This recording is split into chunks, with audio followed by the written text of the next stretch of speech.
ನೋಡಿ, ಒಬ್ಬ ಹಿಂದುವಾಗಿದ್ದು ಹಿಂದೂ ಧರ್ಮವನ್ನ ತಿಳಿಯೋದು ಸಹಜ, ತಿಳಿಯಲೇಬೇಕು. ಆ ಧರ್ಮದ ವಿಸ್ತಾರತೆಯನ್ನ ಅಥವಾ ಆ ಧರ್ಮದ ತಿರುಳನ್ನ ತಿಳಿಯೋದು ಆ ಧರ್ಮದಲ್ಲಿ ಹುಟ್ಟಿದ ಮೇಲೆ ಅವ್ರ ಕರ್ತವ್ಯ ಆಗಿರುತ್ತೆ, ಅಥವಾ ಅದು ಸಹಜ. ಆದ್ರೆ ಇಸ್ಲಾಂನಲ್ಲಿದ್ದು ಹಿಂದೂ ಧರ್ಮದ ಶ್ರೇಷ್ಠತೆಯ ಬಗ್ಗೆ ತಿಳಿದು ಅದರ ವಿಚಾರಗಳನ್ನ ಜನರಿಗೆ ತಿಳಿಸೋದಿದೆಯಲ್ಲ, ಬಹುಶಃ ಅದು ಬಹಳ ಕಷ್ಟ ಅಂತ ಅನ್ಸುತ್ತೆ. ನೆಲ್ಯಡ್ಕದ ಮುಮ್ತಾಜ್ ಅವರು ಅದನ್ನ ಮಾಡ್ತಾ ಇದ್ದಾರೆ. ಇವತ್ತು ನನ್ನ ಜೊತೆಯಲ್ಲಿ ನೆಲ್ಯಡ್ಕದ ಮುಮ್ತಾಜ್ ಇದ್ದಾರೆ, ಅವ್ರನ್ನ ಮಾತಾಡಿಸ್ತೀನಿ. ಮುಮ್ತಾಜ್, ಹೇಗಿದ್ದೀರಿ? ಆರಾಮಣ್ಣ, ನೀವ್ ಹೇಗಿದ್ದೀರಾ? ನಾನು ತುಂಬಾ ಚೆನ್ನಾಗಿದ್ದೀನಿ. ಮಹಾಕುಂಭ ಮೇಳದಲ್ಲಿ ಎಷ್ಟು ದಿನ ಆಯ್ತು ಮುಮ್ತಾಜ್ ತಮ್ದು? ನಾನು 25 ದಿನ ಆಯ್ತು ಇಲ್ಲಿ ಮಹಾಕುಂಭ ಮೇಳದಲ್ಲಿ. ಬಹಳ ಒಂದು ಅದ್ಭುತವಾದಂತಹ ಅನುಭವ ಅಂತಾನೆ ಹೇಳ್ಬಹುದು. ಜೀವನದಲ್ಲಿ ಮತ್ತೊಮ್ಮೆ ಈ ಒಂದು ಮಹಾಕುಂಭ ಮೇಳದಲ್ಲಿ ಪಾಲ್ಗೊಳ್ಳುವಂತಹ ಅವಕಾಶ ಸಿಗೋದಿಲ್ಲ ನಮಗೆ. 144 ವರ್ಷಗಳಿಗೊಮ್ಮೆ ಬರುವಂತಹ ಈ ಒಂದು ಮಹಾಕುಂಭ ಮೇಳದಲ್ಲಿ ನಾನು ಕೂಡ ಪಾಲುದಾರಳಾಗ್ತಾ ಇದ್ದೀನಿ ಅನ್ನುವಂಥದ್ದು ನಿಜಕ್ಕೂ ಕೂಡ ಒಂದು ಹೆಮ್ಮೆಯ ವಿಚಾರ. ಈ 25 ದಿನಗಳ ಕಾಲ ಸಾಧು ಸಂತರು, ಅಘೋರಿಗಳು, ನಾಗ ಸಾಧುಗಳು ಇವರೆಲ್ಲರನ್ನ ಭೇಟಿ ಮಾಡೋದು, ಅವರ ಆಶೀರ್ವಾದವನ್ನ ತಗೊಳ್ಳೋದು, ಇದು ಬಹಳ ಒಂದು ಪುಣ್ಯದ ವಿಚಾರ ಅಂತಾನೆ ಹೇಳ್ಬಹುದು. ಇನ್ನು ಅವರು ನಡೆದಾಡಿದಂತಹ ಆ ಪುಣ್ಯ ಭೂಮಿಯಲ್ಲಿ ನಾನು ನಡೆದಾಡೋದಿದೆಯಲ್ಲ, ಅದು ದೇವರ ಆಶೀರ್ವಾದ. ನೋಡಿ, ಅವ್ರು ನಡೆದಾಡಿದಂತ ಆ ಪುಣ್ಯ ಭೂಮಿಯಲ್ಲಿ ನಡೆದಾಡೋದು, ಅವರು ಉಸಿರಾಡಿದಂತ ಉಸಿರನ್ನು ತಗೊಳ್ಳೋದು, ಬಹುಶಃ ಇದು ನಮ್ಮ ಜೀವನದ ಶ್ರೇಷ್ಠತೆ ಅಂತ ಅನ್ಸುತ್ತೆ. ತಮ್ಮ ಮಹಾಕುಂಭದ ಅನುಭವ ಹೇಳಿದ್ರಿ. ಮಹಾಕುಂಭ ಹೇಗಿದೆ? ಇಲ್ಲಿನ ವ್ಯವಸ್ಥೆಗಳು, ಇಲ್ಲಿನ ಜನರು, ಇಲ್ಲಿನ ಇಡೀ ವಿಶ್ವದ ಹಿಂದೂ ಧರ್ಮದ ಒಂದು ಸಮಾಗಮ ಮಹಾಕುಂಭ. ಹೇಗಿದೆ ಮಹಾಕುಂಭ? ಅದ್ಭುತ ಆಗಿದೆ. ಅದನ್ನ ನಾನಿಲ್ಲಿ ಹೇಳೋದಕ್ಕಿಂತ ಇಲ್ಲಿಗೆ ಬಂದು ಅದನ್ನ ಅನುಭವಿಸೋದು ಬೆಟರ್ ಅಂತ ನನಗನ್ಸುತ್ತೆ. ಯಾಕಂತ ಹೇಳಿದ್ರೆ, ಇಷ್ಟು ಕೋಟಿ ಮಂದಿ ಬರುವಾಗ ಆ ವ್ಯವಸ್ಥೆಯನ್ನ ಮಾಡೋಂತಿದೆಯಲ್ಲ, ಅದು ಸಣ್ಣ ವಿಚಾರ ಅಲ್ಲವೇ ಅಲ್ಲ.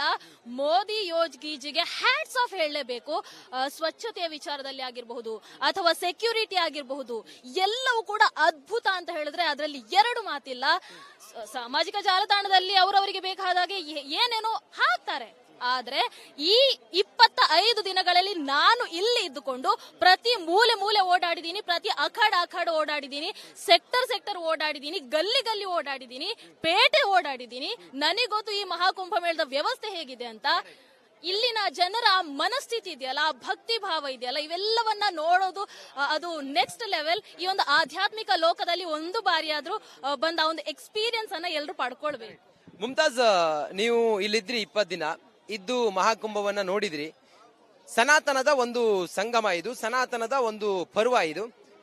ತಮ್ಗೆ ಅನುಭವಕ್ಕೆ ಬಂದಿದ್ಯಾ? ಸನಾತನದಲ್ಲಿ ಏನೋ ಒಂದು ಶಕ್ತಿ ಇದೆ. ಇವರೆಲ್ಲ ಇಷ್ಟು ಕೋಟಿ ಜನ ಆ ಒಂದು ಕಮಿಟ್ಮೆಂಟ್ ನಿಂದ ಬೆಳಿಗ್ಗೆ 2 ಗಂಟೆಗೆ ಬಂದಿಲ್ಲ ಪುಣ್ಯ ಸ್ನಾನ ಮಾಡ್ತಾರೆ, ಶಾಯಿ ಸ್ನಾನ ಮಾಡ್ತಾರೆ. ಹಿಂಗೆಲ್ಲ ನೋಡಿದಾಗ ಬಹುಶಃ ಇಂಥದ್ದೊಂದು ಕಮಿಟ್ಮೆಂಟ್ ಬಹುಶಃ ಸನಾತನ ಧರ್ಮದಲ್ಲಿ ಮಾತ್ರ ಸಾಧ್ಯ ಅಂತ ಅನ್ಸುತ್ತಾ ತಮಗೆ?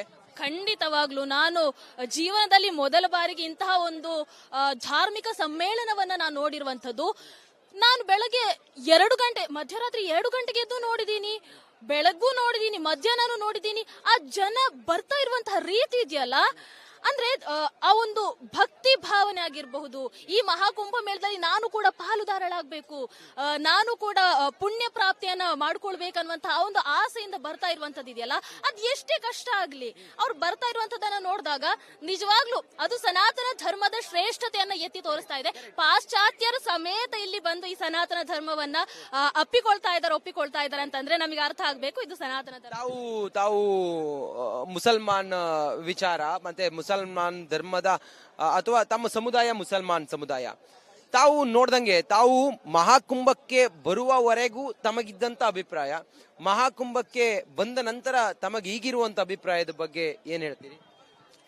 ಮೊದಲು ಸನಾತನ ಧರ್ಮದ ಬಗ್ಗೆ ನನಗೆ ಬಹಳಷ್ಟು ಗೌರವ ಇತ್ತು, ಅದು ಇನ್ನು ಇಮ್ಮಡಿ ಆಯ್ತು ಅಂತಾನೆ ಹೇಳ್ಬಹುದು.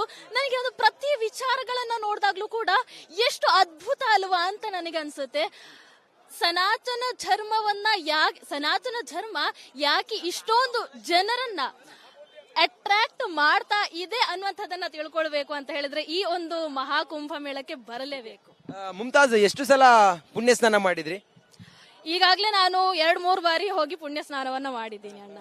ಅದೊಂದು ಆ ಅನುಭವವನ್ನ ಪದಗಳಿಗೆ ಇಳಿಸೋದು ಬಹಳ ಕಷ್ಟ ಅಂತ ಅನ್ಸುತ್ತೆ. ತ್ರಿವೇಣಿ, ಗಂಗಾ, ಯಮುನಾ ಅಂತರ್ಗಾಮಿಯಾಗಿ ಸರಸ್ವತಿ, ಆ ಪುಣ್ಯ ಜಲವನ್ನ ವಾಪಸ್ ತಾವು ಹೋಗುವಾಗ ನೆಲ್ಯಡ್ಕಕ್ಕೆ ತಗೊಂಡು ಹೋಗ್ತೀರಾ?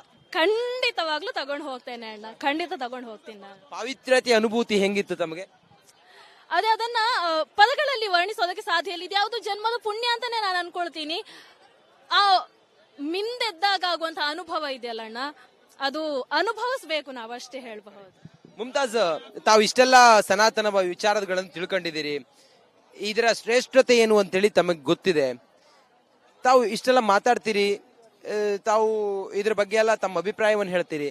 ತಾವು ಮುಸಲ್ಮಾನ್ ಸಮುದಾಯದವರಾಗಿರೋದ್ರಿಂದ ತಮ್ಮ ಸಮುದಾಯದಿಂದ ಅಥವಾ ತಮ್ಮ ಕುಟುಂಬದಿಂದ ತಮಗೆ ತಮ್ಮ ಈ ವಿಚಾರಗಳ ಬಗ್ಗೆ ಏನು ಅಭಿಪ್ರಾಯ ಇದೆ ಅವರದ್ದು?